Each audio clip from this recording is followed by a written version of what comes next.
Today, we're going to be talking about the amazing power of your mind.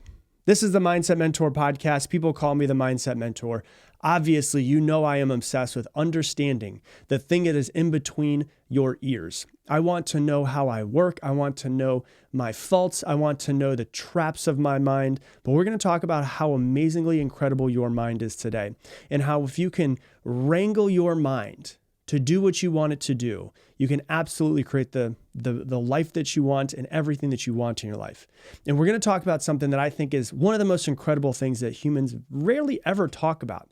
It's called the placebo effect. You've probably heard of the placebo effect before, but do you really understand the incredible studies that have been done with the placebo effect? Placebo effect basically means that a doctor comes in and tells somebody, hey, this pill is going to heal you. And that pill that they give them is nothing. It's just a sugar pill. And they believe that it's going to heal them, and it heals them. Why do we not have our mind blown by this every single day? Because it's estimated that up to 32% of all medical healings come from the placebo effect, which means that people simply believe that they are healed and they end up healing themselves. We're given the most complex piece of machinery between our two ears, but we have no manual of how to use it. And that's what I want to try to help you do, is help you learn how to heal yourself and how to create the reality that you want to based off of your mind. And so there's a couple of studies I want to talk to you about to actually show you the science behind this. Ali Crum, who is a professional of psychology at Stanford, she's the director of the Mind Body Lab. She created these milkshakes, right? They were just normal milkshakes, and they measured the physiological response to somebody's body based off of these milkshakes, based off of what they told them about it. So they said to them, hey, this milkshake is a high-fat, high-calorie shake. And they gave it to them. And then they gave them the exact same shake, and they said, this right here, weeks later, is a sensible, low-calorie shake. And they had 1 week with one, and then 1 week with another one. And what's crazy about it is when they told the people that it was a high-fat, high-calorie shake, their body reacted as if there was a lot of fat and a lot of calories that came in. When they told them it was a sensible, low-calorie shake, their body, created less ghrelin, and ghrelin is the chemical that creates the feeling of hunger. Their body created 3 times less ghrelin when they thought they were given a sensible shake, which means that they thought they were given a sensible shake and they just happened to be less hungry because of it. Basically, their bodies responded as if they had consumed less food when they were given the quote unquote low calorie shake. And when they were given the quote unquote high calorie, high fat shake, their bodies responded as if they had consumed more food. But they were given the exact same shake week 1 and week 2, which means that their bodies responded to what they thought about the shake. Pretty crazy, right? Let's give you a couple more. There was a group of hotel housekeepers, and they went to these hotel housekeepers, and they realized that, these people who are hotel housekeepers, they're kind of working out a lot.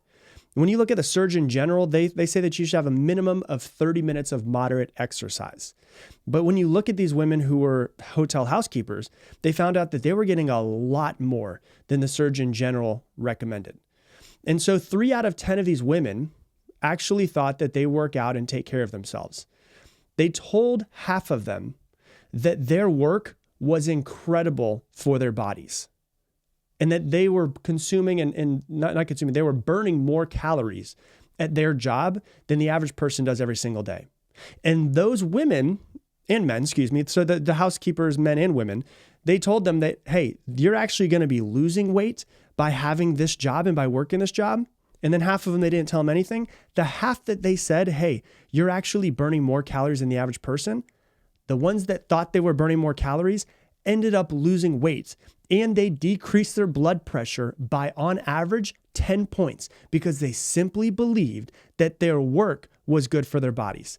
They felt better about their bodies, and they felt better about their work. They didn't report any differences in their diet or their workout routine, though. Pretty crazy, isn't it? Let's give you a couple more. There's a thing that was called the sham surgery trials. In one study, patients with osteoarthritis of the knee were either given a real surgery on their knee, or a sham surgery, which means that they made an incision in their knee, but they didn't actually do anything to their knee except for put a line in their skin.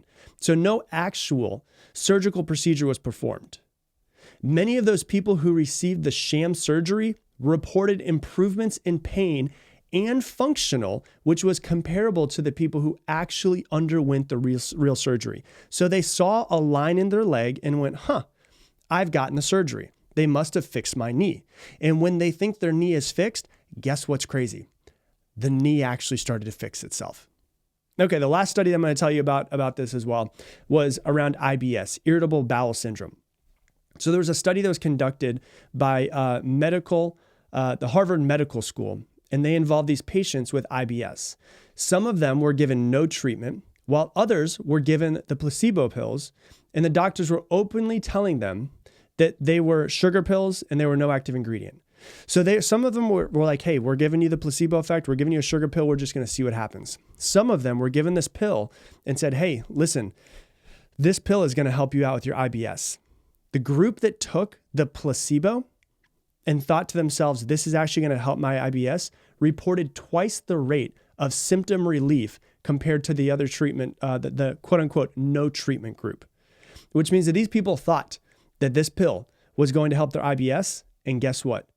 They reported twice the rate of symptom relief compared to the other group, which shows you study after study after study after study. When you think that you are healed, you can actually heal yourself, which shows you the power of your mind, and it shows you the power of the mind-body connection.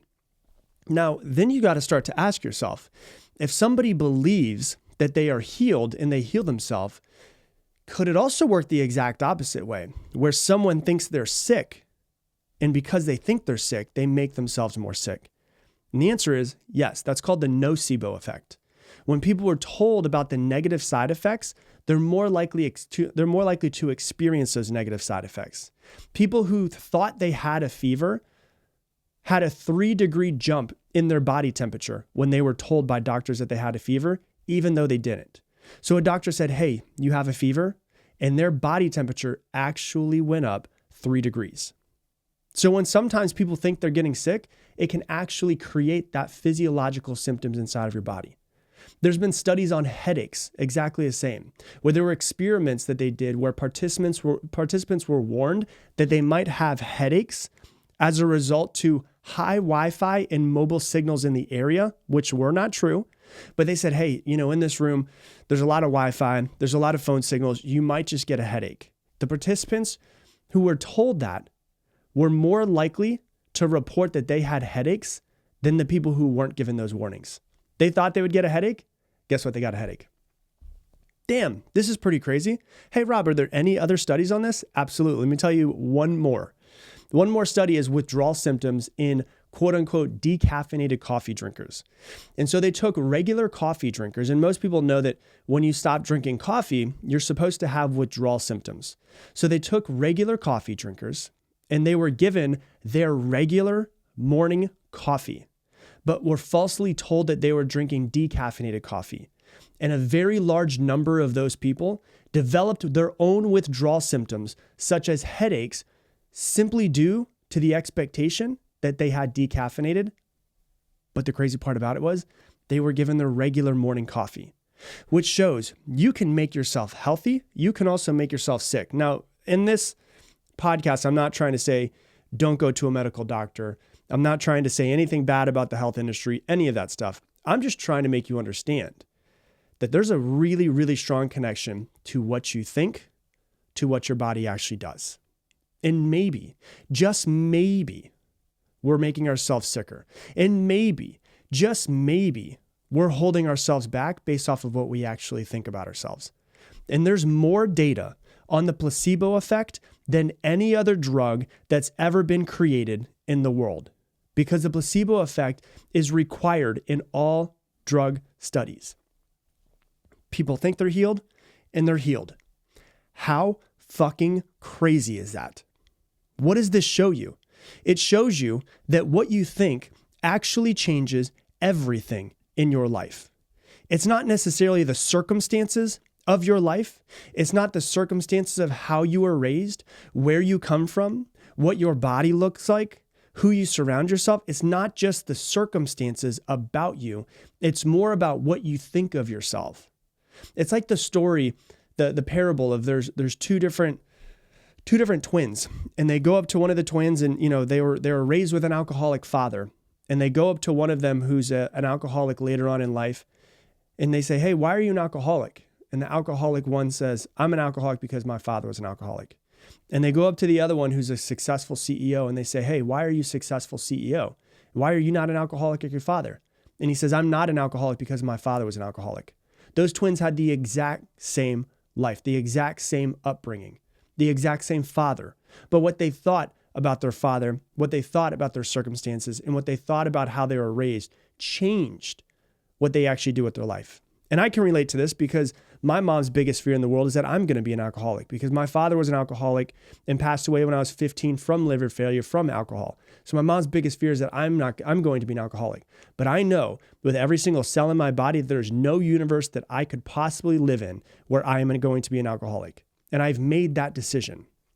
Now, I don't think, just to tell you this, I don't think that you can go and eat crappy food all day long and eat fast food and McDonald's all day long and say, "This McDonald's hamburger and French fries is making me thin. This big 1,500 calorie milkshake is making me thin, and it's just going to make you thin." I'm not saying that. But what I think is that if you tell yourself that you enjoy healthy food, if you tell yourself that you enjoy taking care of your body, then you will love the taste of that food more. You will love taking the action to create a healthy body a little bit more. You will be more inclined to go for that healthier food. If you're not a fan of going to the gym, tell yourself that you enjoy taking care of your body. It might be hard. Hell yeah, it's hard. Going to the gym is hard, but you enjoy what it's doing for yourself. You enjoy that it's going to allow you to live a longer, healthier life so that you can be around for your kids more, so that you can be around for your grandkids, so that you don't have a heart attack, so that you don't die early. Tell yourself how much you love and you enjoy taking care of your body. Remind yourself how every set that you put in the gym matters. Hey, yeah, this is hard, but I showed up for myself. And it really comes down to what you actually think. I remember one of our clients in my coaching group, Mindset Mentor University, Amar, years ago, he was talking about how he was taking a flight with his 4 kids and his wife, and they were going to be going on a trip down to Puerto Rico. And he said, "Man, this flight," his exact words are, "this flight is going to be a bitch." And I said, "Really? Do you think it's actually going to be a bitch? Because if you think it's going to be a bitch, it's going to be a bitch." And I said, "You got to think differently." And he's like, "Okay, I'll tell myself that it's going to be great and it's going to be amazing." And the flight ended up being amazing. But if he had told himself over and over again, "It's going to be hard, it's going to be hard, it's going to be hard," do you think that the flight might have been a little bit harder? Do you think he might have caused a little bit more restriction in his own mindset? Because we get what we're looking for. You're always going to get what you're looking for in this world. If you're looking for all of the reasons why things are going to be hard for you, you'll find all of the reasons why things are going to be hard for you. If you look for all of the reasons why you're going to follow this path and follow your passion and do something that you love, you'll find all of the reasons why it exists. Your brain is like cosmic Google. If you type something into Google, you will find that answer for whatever it is you're looking for. If you go into Google right now and you type, "Is coffee bad for your eyesight?" you will find studies that say coffee is bad for your eyesight. If you Google "coffee is good for your eyesight," you will find all of the proof that show coffee is actually good for your eyesight. Your brain is the exact same way. If you're constantly asking the questions, whatever questions you're asking, and you're constantly looking for something, you will find what you're looking for. You have to realize that you will get what you're looking for in your life. The question is, what are you looking for? You have to realize the power of your belief. You have to change your belief. You have to change your words. You have to change everything that you speak into existence, because your belief changes your words. Your words change your world, and you speak your world into existence. So don't ever say something like, "I can't do that." Say something like, "I'm not able to do that yet," or "I'm improving at that thing." Don't ever say, "I'm not good at math." Say, "I'm working at improving myself in math." Because ultimately, the difference between those is just closing a door and shutting off any alternative realities that could exist versus leaving the door open to possibility. Or saying, I'm not just going to leave it open to possibility. I'm going to create my future and what I want into existence. Your mind is so ridiculously powerful that whatever you think, whatever you say, you will speak into existence. And if you've been listening to this podcast long enough, you've heard me talk about the word abracadabra.